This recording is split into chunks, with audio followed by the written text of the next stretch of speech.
দশম শ্রেণীর সকল ছাত্রছাত্রীদের প্রোগ্রেস টিউটোরিয়াল ইউটিউব চ্যানেলে স্বাগত। আজকের ভিডিওতে তোমাদের ভূগোলের প্রথম অধ্যায় বহির্জাত প্রক্রিয়া ও তাদের দ্বারা সৃষ্ট ভূমিরূপ বিষয়বস্তু সহজ সরলভাবে আলোচনা করা হয়েছে। আজকের ভিডিওটি দশম শ্রেণীর ছাত্রছাত্রীদের জন্য ভীষণ গুরুত্বপূর্ণ, তাই ভিডিওটি প্রথম থেকে শেষ পর্যন্ত অবশ্যই দেখো। আর একটা কথা, প্রোগ্রেস টিউটোরিয়াল এমন একটি চ্যানেল যেখানে নবম দশম শ্রেণীর প্রথম, দ্বিতীয় ও তৃতীয় পর্যায়ক্রমিক মূল্যায়নের কোশ্চেন প্যাটার্ন অনুযায়ী বিভিন্ন ধরনের প্রশ্ন উত্তর আলোচনা করা হয়ে থাকে। এই ধরনের ভিডিওগুলি পেতে চ্যানেলটি অবশ্যই সাবস্ক্রাইব করে রেখো এবং বেল আইকন প্রেস করে অল নোটিফিকেশান অন করে রেখো। এছাড়া ভিডিওটিকে লাইক, কমেন্ট, শেয়ার করো। চলো আজকের ভিডিওটি শুরু করা যাক। দশম শ্রেণীর ভূগোলের প্রথম অধ্যায় বহির্জাত প্রক্রিয়া ও তাদের দ্বারা সৃষ্ট ভূমিরূপ। এই অধ্যায়ে প্রথমে তোমাদের জেনে নিতে হবে বহির্জাত প্রক্রিয়া কী। উত্তর: ভূ অবস্থিত বা ভূপৃষ্ঠের বিভিন্ন প্রাকৃতিক শক্তির মাধ্যমে যান্ত্রিক ও রাসায়নিক পদ্ধতিতে ভূপৃষ্ঠের বিবর্তন ও পরিবর্তন হলো বহির্জাত ভূমিরূপ গঠনকারী প্রক্রিয়া। একে আবার পর্যায়নও বলা হয়। এবারে দেখো, পর্যায়নের দুটি ভাগ, অবরোহণ ও আরোহণ। এবার দেখো, অবরোহণ কাকে বলে? যে প্রক্রিয়ায় ক্ষয়কার্যের মাধ্যমে উঁচু ভূমির উচ্চতা হ্রাস পেয়ে নিচু ভূমিতে পরিণত হয়, সেই প্রক্রিয়া হলো অবরোহণ। এর আরেক নাম নগ্নীভবন। এবার দেখো, আরোহণ কাকে বলে? যে প্রক্রিয়ায় সঞ্চয় কার্যের মাধ্যমে নিচু স্থান ভরাট হয়ে ভূমির উচ্চতা বৃদ্ধি পায়, সেই প্রক্রিয়া হলো আরোহণ। এর অপর নাম সঞ্চয়। পরবর্তী আলোচনার বিষয় দেখো, ভূমিরূপ পরিবর্তনে নদীর ভূমিকা বা নদীর কাজ। এক্ষেত্রে নদী কি বা নদী কাকে বলে এটা জানতে হবে।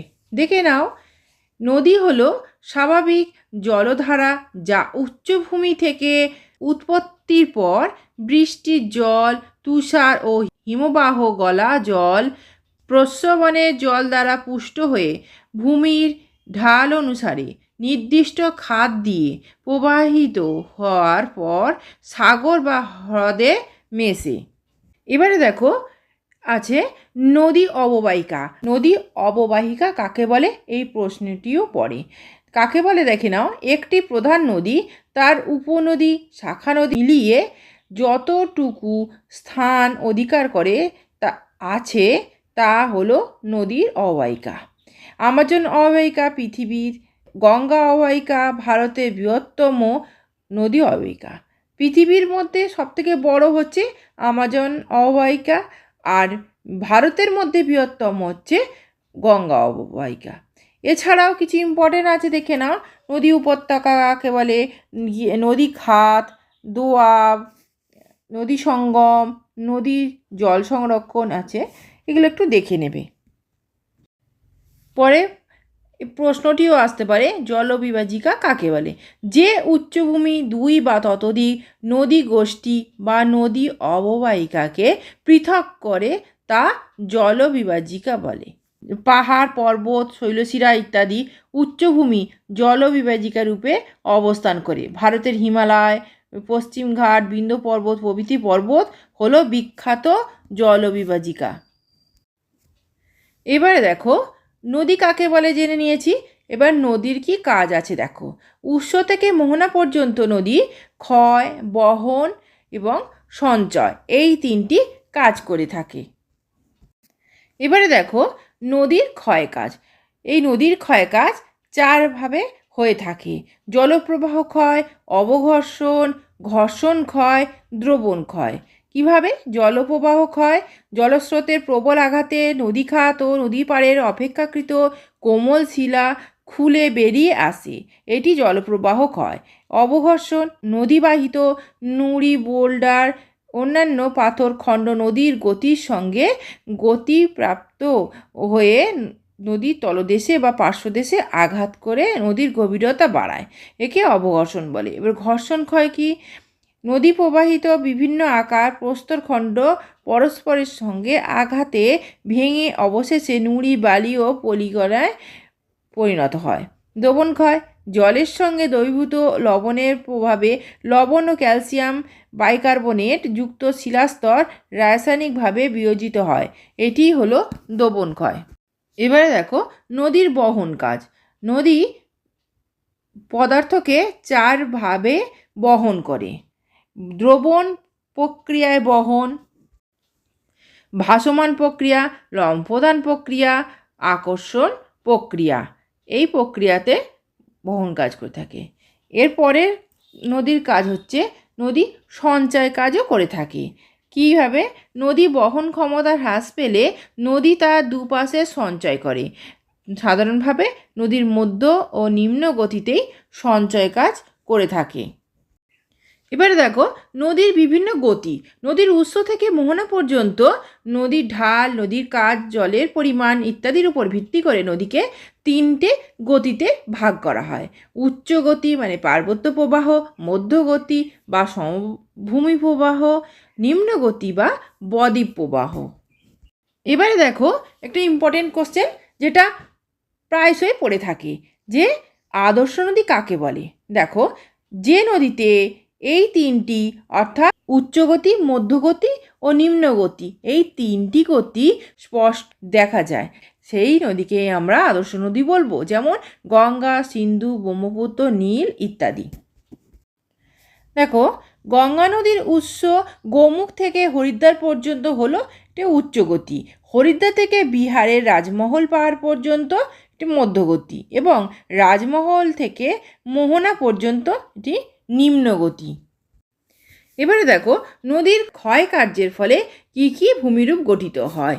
ক্ষয়কার্যের ফলে আই আকৃতির উপত্যকা বা গিরিখাত সৃষ্টি হয়, ভি আকৃতির উপত্যকা সৃষ্টি হয়, ক্যানিয়ন হয়, খরস্রোত দেখা যায়, জলপ্রপাতের সৃষ্টি হয়, প্রপাত কূপ সৃষ্টি হয়, মন্থন কূপ সৃষ্টি হয়, শৃঙ্খলিত শৈলশিরা সৃষ্টি হয়।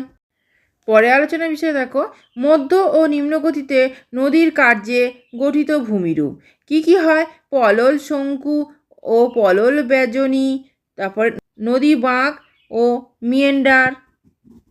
তারপরে দেখো অশ্বক্ষুরাকৃতি হ্রদ, এটি প্রশ্নও পড়ে কাকে বলে এবং টিকাও পড়ে।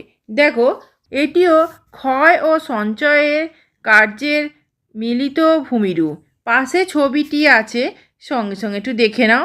নদী যদি খুব এঁকে বেঁকে প্রবাহিত হয় এবং খাড়া পাড় অংশে পার্শ্বক্ষয় এবং মৃদু ঢাল অংশে সঞ্চয় চলতে থাকে, তাহলে একসময় বাঁকের মধ্যবর্তী স্থান সংকীর্ণ হয়ে সরু হয় এবং নদী সোজা পথে চলতে থাকে।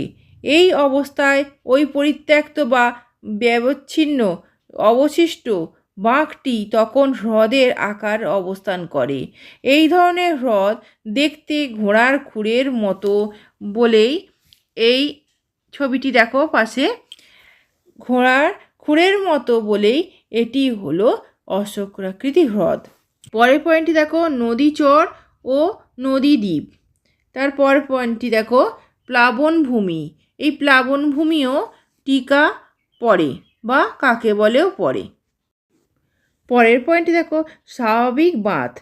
নদীর কিনারে তটরেখার সমান্তরালে বালি ও পলি গঠিত বাঁধ হলো স্বাভাবিক বাঁধ।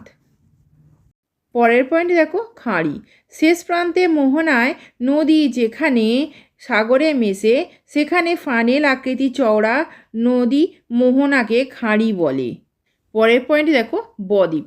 প্রবাহের শেষ প্রান্তে মোহনায় নদী যেখানে সাগর বা হ্রদে মেশে সেখানে নদীর বেগ খুব কম বলে নদী বাহিত কাদা পলি বালি স্তরে স্তরে সঞ্চিত হয়ে ও মোহনা ভরাট হয়ে মাত্রাহীন মতো একটি ভূমিরূপ সৃষ্টি হয়, তা হলো বদ্বীপ। উদাহরণ গঙ্গা ব্রহ্মপুত্র বদ্বীপ পৃথিবীর বৃহত্তম বদ্বীপ। আজকের আলোচনা এই পর্যন্তই। আমি যে ক্লাসগুলো তোমাদের নেব সেগুলো অবশ্যই ফলো করো। বাড়িতে তো অবশ্যই পড়ছো, তোমাদের টিউটররা পড়াবেন, তোমাদের বিদ্যালয়ের শিক্ষক শিক্ষিকারা পড়াবেন। এছাড়া আমি তোমাদের জন্য অনেক ক্লাস নিয়ে আসছি, ইতিহাস, ভূগোল এবং বাংলা, সেগুলো তোমরা ফলো করো। ভিডিওটি যদি ভালো লেগে থাকে তাহলে অবশ্যই লাইক, কমেন্ট, শেয়ার করো এবং চ্যানেলটিকে অবশ্যই সাবস্ক্রাইব করো। এছাড়া প্রোগ্রেস টিউটোরিয়াল ফেসবুক পেজটি লাইক ও ফলো করে রেখো। আজকের ভিডিও এই পর্যন্ত। ধন্যবাদ।